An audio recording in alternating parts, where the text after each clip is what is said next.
Happy New Year's Eve, ladies and gentlemen.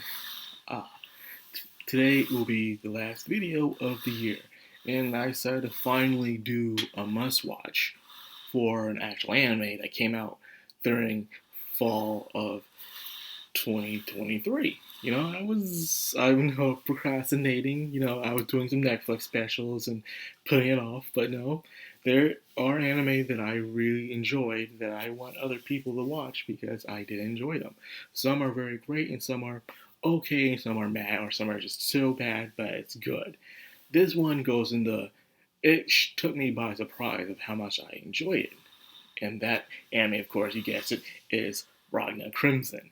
Now, this is supposed to be the edgy anime of the season.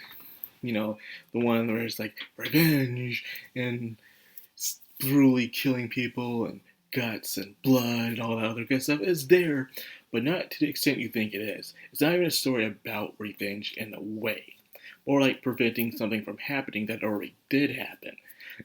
Confusing, but let's get to the point. When this anime came out, another one came out called The Kingdom of Ruin. I'll talk about that one later. That one came out, and people had high expectations. They're like, "Oh, this one's gonna be good," and that ended up being the edgy, cringy anime that people fell off of because it was so god awful. Kingdom of Ruin was just terrible. I watched it all the way just for the killing, but that anime was just so stupid, man. Kingdom of Ruin, like, how do you mess up something like that? But I'll do that one probably tomorrow for a bad anime. But anyways, Ragna Crimson is a must-watch because how it doesn't take itself too seriously with its plot. Things are happening in this world where dragons run rampant and destroying civilization. Humanity's at a standstill, a corner where it doesn't know how to get away from. And our hero is not Ragna yet. It is a girl named Leo. Leo is a very talented dragon slayer who likes Ragna following her because she wants someone who is loyal to her. And Ragna was very content with this until some days ago he started having dreams, nightmares of Leo dying before him. An older version of him telling him that this will happen if you can remain who you are. You have to get stronger. So this future version of himself gave him powers, his powers, to his present self in order to fight the dragons in Leo's place. And that's what happens. Now he has the memories, knowledge, and power that his future self has to prevent the tragic world from happening. So now he goes off to make pretty much a shortcut. It's like a re-zero, but in a very complicated way. Where he's like, okay, I'm going to make things better this time, where things aren't so tragic. So he's going off and immediately finds his partner in crime, Crimson. Crimson is a very mischievous witch. People just call her a witch, him, her. It's hard to tell sometimes. Like, you're looking at her, like, is this a trap or is this a very mischievous woman? And sometimes they can change who they are from, so I guess you say they. Okay, let's just say they. Crimson is a they. And they have also a dragon powers, where she wants to help Ragna kill all the dragons, including herself at the end, to prevent all this happening. That was the deal. And these two set off to find ways to start some noise. And how they do it is hilarious.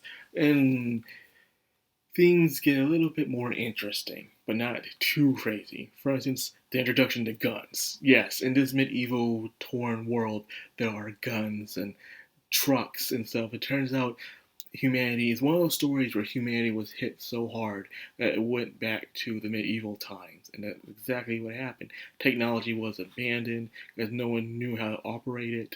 Only very few did, and this witch Crimson knew how to do it. So they're giving guys guns and having fun and making a name for themselves. And then you have to fight these higher up dragons, the ones that are so powerful that they take on human form and stuff. And this main dragon, who it looks like a freaking angel. An angel with a very twisted sense of righteousness, I would say. She wants to kill all the people, but she wants to do it very mercifully. She wants to kill them quickly and painfully, not painfully, but painless as possible, no matter what. And they have this god that they listen to that makes them want to kill all the humans. So the show is not too edgy to the point where it's like, oh, revenge and anger, but it has its funny moments. My favorite character is Slime. Slime is freaking hilarious. One that doesn't know how to stop running its mouth. This thing will shit talk you the hell and back, and it will get tormented. But it'll come back, come to press, forgets, and then repeats over and over again. This thing does not learn its lesson. And then, of course, there's other characters like Chimera and Golem. Chimera is a very active female, I guess, feline-like creature that Crimson created that helps, that assists. And then Golem is a dude that does recon and being undercover, and he's the smart one. He's the smart one in the group. You'll find out why if you watch the show. But yeah, action scenes are very epic, and when Ragna faces down with the person he hates the most is a pretty epic scene. It's really nice. Now, the first half is already completed, and there's 12 more episodes to go coming in for the winter of 2024. So you got 12 episodes worth of stuff you guys can start off from, and you will enjoy it. You know, in fact, I enjoyed it so much, I went to go start reading the manga. The manga gets straight up cool, epic action, which I can't wait to be animated. And it will end exactly where it needs to end for a satisfying, but yet a kind of open ending kind of end that will have in the anime, which I'm looking forward to. And I am also still reading the new chapters that's starting a new arc and stuff, which is pretty funny. Rana is a character, despite being epic, is extremely introverted. You know, this dude can't stand being in a crowd. He'll throw up. He is nervous. He has extreme low self-esteem, and the reason why he is like this makes a lot of sense. You know, he was already weak when the show started, and he was just following this very powerful girl around, being her assistant. And then he just got these powers and knowledge out of nowhere. Even though he had his knowledge and powers, he's still his present self, where he still has that low self-esteem that he is nothing all that amazing because he feels like he didn't earn that power yet because it was given to him, even if it was by another version of himself. So that way he's very too modest for his own good. He looks down on himself a little too much, but it's justified in this one because it makes sense. Imagine you being a wimpy version of yourself like Peter Parker, immediately not just gain the spider powers, but also gain the experience immediately like that. It's overbearing. I feel like you're just another you that's in there, and you're just watching it all go down and stuff. Like, am I really doing this? And it makes sense, I say. But yeah, Ron is a very good character. He's nice and stuff. But Slime will always be my favorite. That poor Slime. Oh man.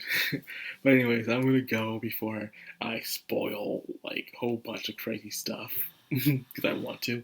But yeah, this is definitely a must watch. I want you guys to watch this and to enjoy it, and then when you're done, go read it. It's a good read, I say. You know, interesting art. I'm guessing what's going on with the mystery of these dragons and what their ultimate goal is, what to deal with this god, all the good stuff. But anyways, that's all I got for this video. I hope you guys enjoyed. If you did, like, comment, subscribe, and of course hit that bell icon. This has been Madcrownxox, all anime. Signing out.